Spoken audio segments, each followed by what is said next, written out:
It's important for clergy to understand what constitutes sexual misconduct. No one is above the law. No one is above, none of us ever has the right to step outside of standard procedures that we employ as clergy or as leaders in the church. What we need is some type of an internal compass that's calibrated precisely and always needs to be recalibrated to keep us up to date on issues that might open us to misconduct or the appearance of misconduct. Somewhat, most of us have been on a plane that was landing when there was total cloud cover. You cannot see anything around you.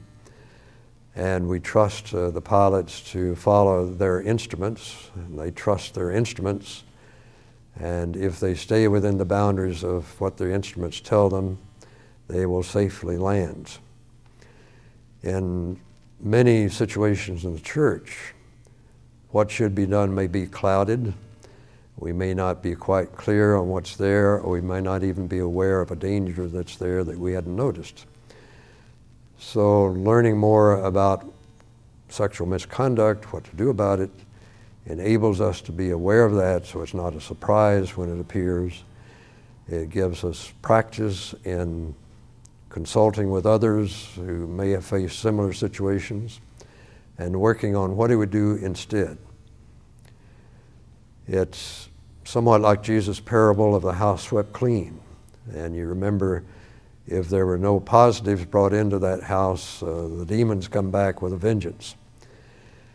We can get rid of what we think are temptations, but if we don't replace those with positive actions, those temptations will keep coming back.